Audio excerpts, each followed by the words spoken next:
Hello, and welcome back to just another episode of the Mod of the Month. Still catching up on old episodes as we are very, very quickly approaching the end of the year.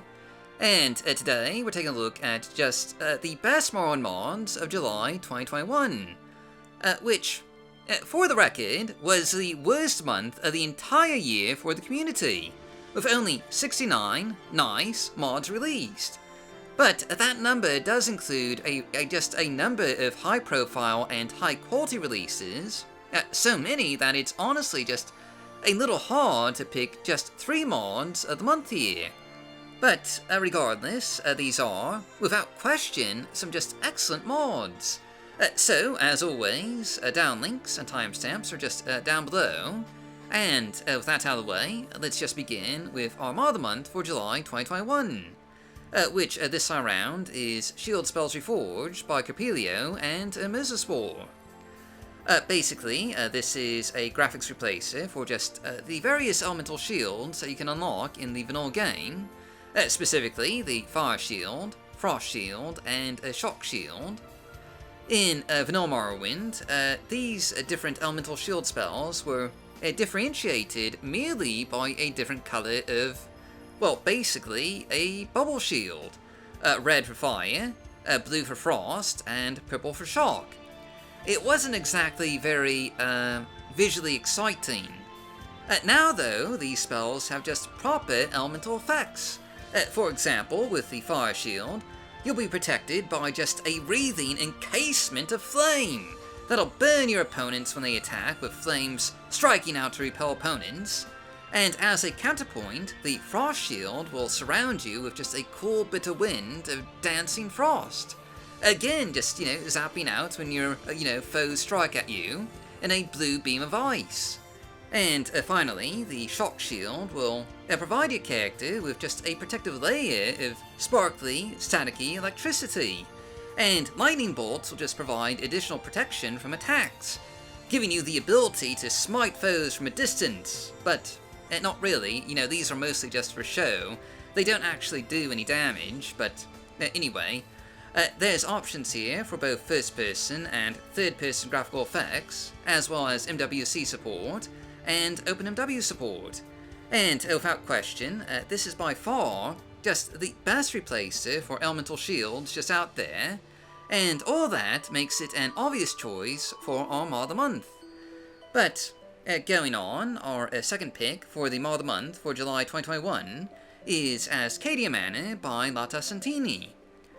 This is just an incredibly underrated mod, and I've chosen this as our second pick for the mod of the month because just a lot of work has clearly been put into it, with a number of scripted features, but, because it is a house mod, it has, sadly, not received as much attention as it really should have. Even though, yes, we have already featured it in our top 15 Morrowind mods video of 2021, but, anyway, focusing on the mod here, this adds just a lavish and massive manor to the south of Ebonheart, complete with a tiny set of docks, some vineyards and gardens, and a few guards to protect the place.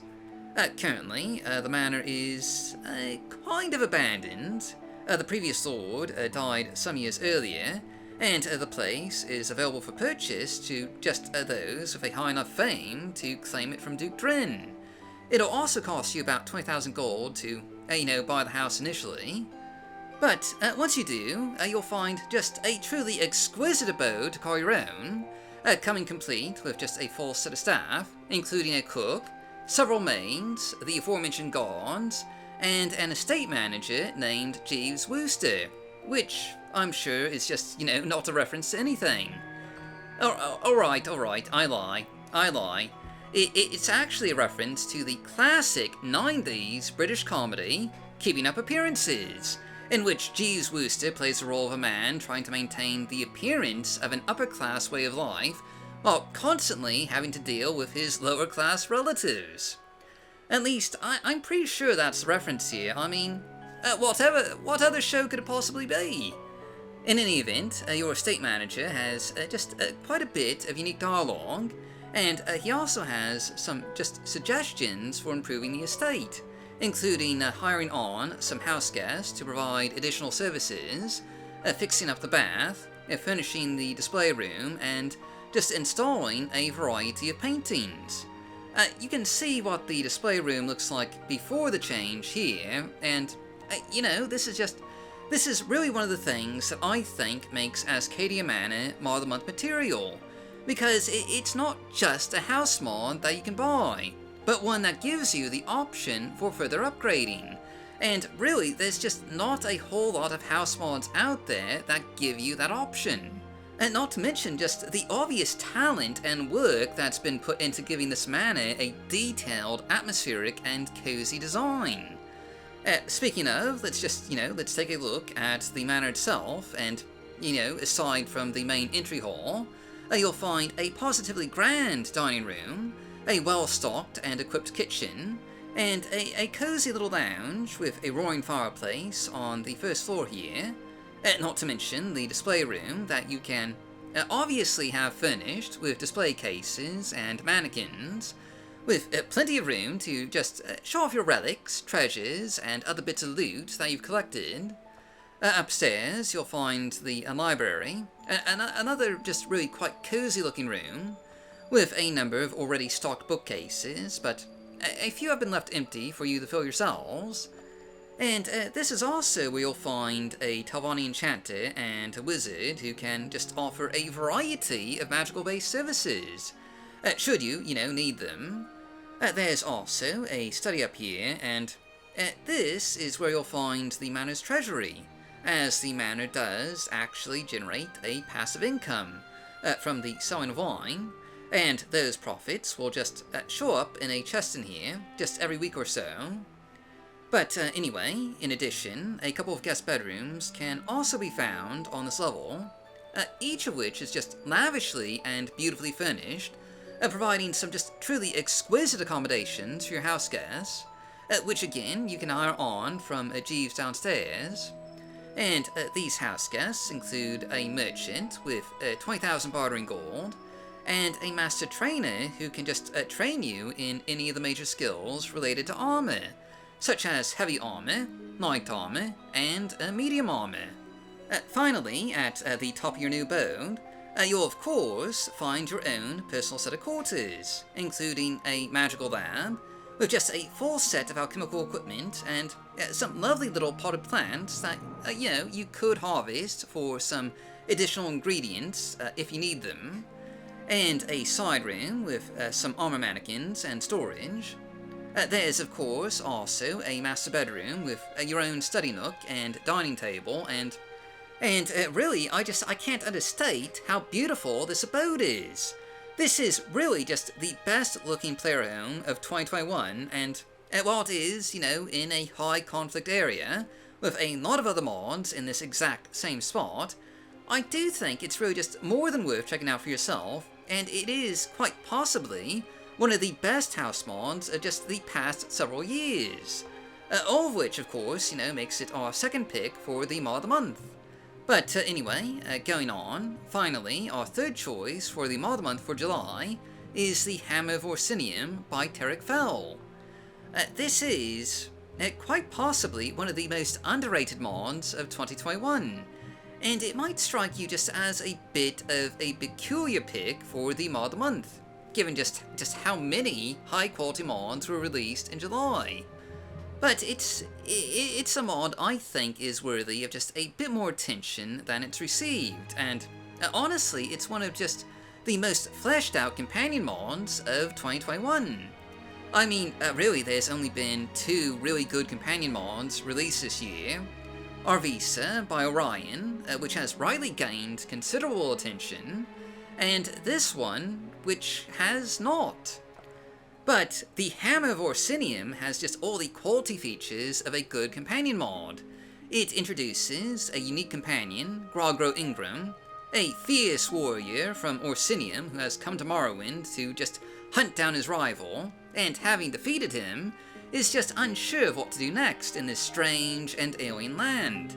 His dialogue is witty and amusing for an orc, with his own peculiar biases, like his distaste for elves, though I presume that's just only because he hasn't met a Nord yet.